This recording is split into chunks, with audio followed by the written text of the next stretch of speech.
Shalom, selamat pagi. Kita ketemu lagi Bapak Ibu Saudara sekalian ya. Banyak orang mengatakan makin tahun kita akan mengalami makin kesusahan karena apa-apa berubah ya. Tetapi puji Tuhan, kalau kita sampai detik ini diberi kesempatan Tuhan hidup, sampai detik ini kita tidak kekurangan apa yang kita makan, apa yang kita minum, karena kita tahu betapa Tuhan mengasihi hidup kita dengan pemeliharaan, dengan mencukupkan segala keperluan dan kebutuhan kita. Puji Tuhan Bapak Ibu, mari kita berdoa bersama-sama sebelum kita merenungkan firman Tuhan pada pagi hari ini. Mari. Bapa di dalam surga, kami sungguh bersyukur Tuhan jikalau sampai saat ini kami masih bisa menikmati kebaikan-Mu. Kami masih bisa menghirup udara yang segar. Kami masih bisa berkumpul dengan orang-orang yang kami kasih dan kami cintai, dan orang-orang yang mengasihi dan mencintai kami. Kami sungguh bersyukur. Anugerah-Mu Tuhan terlalu besar bagi kami, dan biarlah kami terus ada ucapan syukur dari mulut kami karena kebaikan Tuhan yang tidak pernah habis-habisnya. Terima kasih Bapa. Di dalam nama Tuhan Yesus kami berdoa dan mengucap syukur pada pagi hari ini. Haleluya. Amin. Puji Tuhan. Bapak Ibu Saudara dikasihi oleh Tuhan, pada pagi hari ini kita belajar bersama-sama di dalam Injil Matius. Injil Matius 5. Di dalam kitab Injil Matius 5 ayat 13 saja. Baik, saya akan membacanya. Kamu adalah garam dunia. Jika garam itu menjadi tawar, dengan apakah ia diasinkan? Tidak ada lagi gunanya selain dibuang dan diinjak orang. Tentunya kita akan berpikir, apakah ada garam itu yang diinjak-injak oleh orang? Ada beberapa buku yang mencatat di situ bahwa ada garam itu yang tawar, yang tidak asin.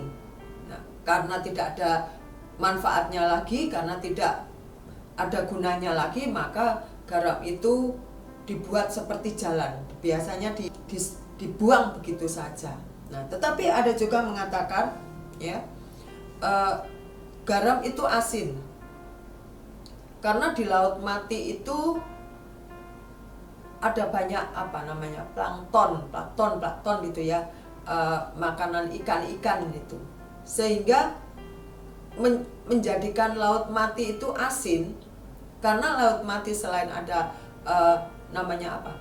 plankton gitu ya, itu Laut Mati ini tidak bisa mengalir ya. Laut Mati ini diam saja di situ karena dia tidak bisa mengaliri ke tempat lain. Dalam bahasanya menjadi pasif, sehingga dia stay di situ dan menjadikan kadar garamnya menjadi tinggi.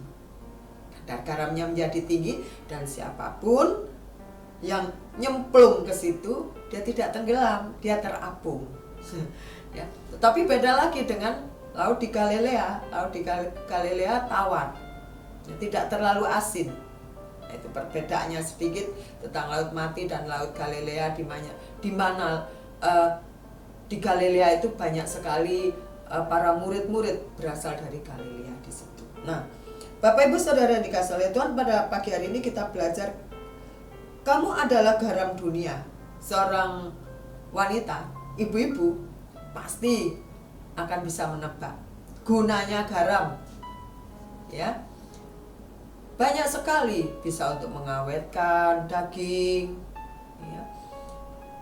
Salah satunya adalah penyedap, perasa, dan banyak sekali tanpa saya jelaskan. Ibu-ibu lebih mengerti dari saya. Tapi pada pagi hari ini yang kita pelajari adalah fungsinya garam.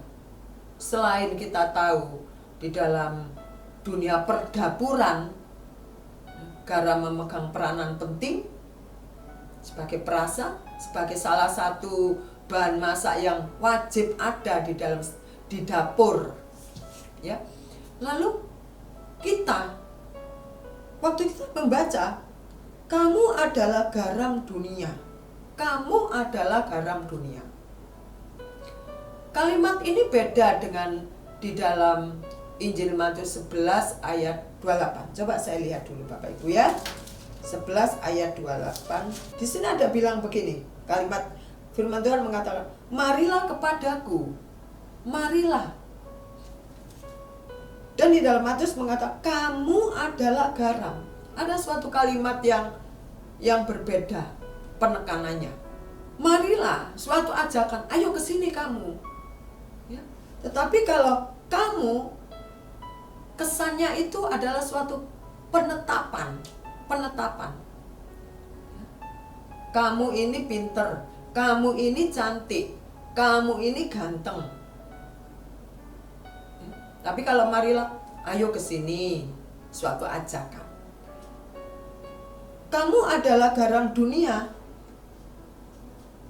Jika garam itu menjadi tawar, dengan apakah ia diasinkan? Tidak ada lagi gunanya selain dibuang dan diinjak-injak orang. Kita tidak diajak oleh Tuhan untuk menjadi garam dunia.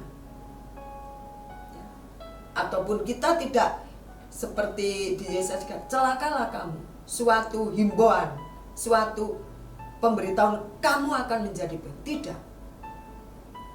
Di dalam Injil Matius juga bukan mengatakan kamu akan begini, tidak.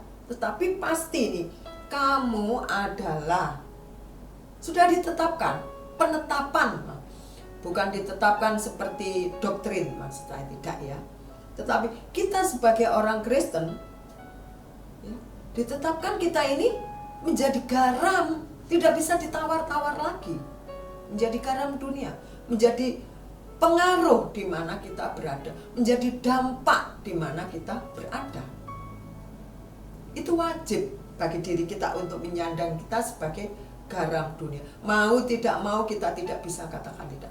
Kamu adalah garam, kamu adalah terang dunia. Bapak Ibu Saudara yang dikasihi oleh Tuhan, kalau firman Tuhan sudah mengatakan kamu adalah garam dunia, berarti hidup kita ini harus memberikan dampak yang positif di mana kita berada. Kita mempunyai pengaruh yang baik di mana kita berada. Dampak dan pengaruh apa yang bisa kita lakukan? Tidak terlalu muluk-muluk dalam kehidupan kita sehari-hari. Dalam bertutur kata, dalam bersikap, dalam memberikan perintah-perintah, dalam memberikan keputusan-keputusan, dalam memberikan nasihat-nasihat. Kita sudah berdampak, kita punya manfaat, memberikan nasihat, memberikan masukan kepada teman-teman kita, saudara-saudara kita. Amin Bapak Ibu. Bisa kita memberikan hidup kita menjadi manfaat di tengah-tengah keluarga kita dengan sikap kita, bagaimana hidup kita sebagai orang Kristen, sebagai orang percaya dilihat oleh keluarga kita yang lain. Cara bicara kita, sikap hidup kita, terlebih lagi bagaimana kita punya hubungan kepada Tuhan, keluarga kita, saudara kita akan melihat kamu orang Kristen, kamu anak Tuhan, tapi dari ucapanmu saja dia geleng-geleng. Ya. Dari persekutuanmu dengan Tuhan saja. Bapak Ibu, bukan hal yang mudah waktu kita menyandang sebagai garam dunia, sebagai terang dunia, bukan hal yang gampang. Tetapi saya percaya dengan adanya Roh Kudus hidup dalam hidup kita, Dia akan membimbing, Dia akan mengarahkan, Dia akan menuntun kita bagaimana seharusnya kita bersikap, bertutur kata, dan bertindak dalam kehidupan kita sehari-hari. Amin. Kita bukan orang kuat, saya percaya. Kita orang lemah, kita syarat dengan dosa, dengan kesalahan, dan otak kita ini selalu memikirkan hal-hal yang tidak baik, hal-hal yang ingin merugikan orang lain. Tetapi kalau kita undang Roh Kudus terus bekerja, bergerak dalam kehidupan kita, memperbarui hati dan pikiran kita, puji Tuhan, kita akan menjadi garamnya dunia. Dari sekup yang terkecil, mungkin di tengah-tengah kita, di perusahaan kita, di sekolah kita, di keluarga kita, bagaimana kita menggarami? Dengan apa yang sudah Tuhan berikan dalam kehidupan kita. Dengan sikap saling mengasihi, saling peduli, saling memperhatikan, merendahkan diri kita, merendahkan hati kita, menjadi pribadi yang humble. Orang akan melihat kok, kita nggak perlu ini loh saya, tidak. Orang akan melihat bahwa dia adalah pribadi yang humble seperti Tuhan. Amin Bapak Ibu. Oleh karena itu, untuk menjadi saksinya Tuhan, untuk menjadi garamnya Tuhan, untuk menjadi terangnya Tuhan, kita butuh pimpinan, butuh bimbingan Roh Kudus, agar kita tidak salah dalam berkata-kata, dalam bersikap, bertutur kata dan bersikap, sehingga kita akan mampu menggarami kehidupan kita di mana kita berada, bukan karena kita, karena Tuhan semata-mata. Tuhan akan mengelola hati dan pikiran kita untuk berbuat yang memuliakan Tuhan. Sehingga kalimat di sini, kamu adalah garam dunia, supaya kita tidak diinjak-injak. Dalam satu pengertian, kita tidak menjadi pancemoohan orang dengan sikap kita. Enggak ada lagi. Bapak Ibu pernah mungkin mendengar, orang Kristen kok begitu sih sikapnya? Orang Kristen kok begitu sih omongannya? Supaya orang tidak mengatakan begitu kepada kita. Tetapi orang lain melihat, puji Tuhan, saya merasa diberkati dekat dengan dia. Saya merasa diberkati mendengar nasihatnya. Saya merasa diberkati sharing dengan dia yang selalu menguatkan.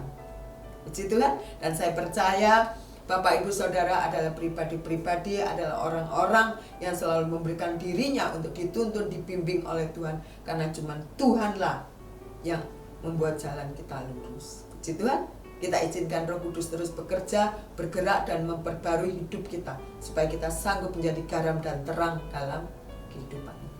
Puji Tuhan Bapak Ibu, mari kita berdoa bersama-sama. Terima kasih Tuhan, terima kasih. Pada pagi hari ini Engkau mengingatkan kepada kami bahwa kami adalah terang di mana kami berada. Bahwa kami adalah garam di mana kami berada. Kami tidak cakap untuk memberikan nasihat. Kami tidak cakap untuk berbuat hal-hal yang baik, tetapi kami lebih cenderung memilih hal-hal yang tidak baik, dan lebih cenderung berkata-kata yang tidak sopan. Tetapi pada pagi hari ini Kau mengingatkan kepada kami bahwa sesungguhnya kami adalah garam, kami adalah terang-Mu. Karena Tuhanlah yang menjadikan hidup kami berarti, menjadi garam dan terang dimanapun kami berada dan kapanpun kami ada. Tuhan, Engkau akan memberikan kami kesanggupan untuk menjadi terang dan garam dalam kehidupan kami, sehingga orang melihat hidup kami menjadi kesaksian bagi banyak orang bahwa hanya Tuhanlah yang sanggup mengubah kehidupan kami. Biarlah Tuhan dimuliakan saja, Tuhan ditinggikan saja, karena Engkau layak untuk ditinggikan ya Tuhan. Terima kasih Bapa. Di dalam nama Tuhan Yesus, kami serahkan hidup kami sepenuhnya ke dalam tangan Tuhan. Haleluya. Amin. Selamat pagi, selamat beraktivitas. Terus dan tetap kita andalkan Tuhan dalam kehidupan kita. Haleluya. Amin.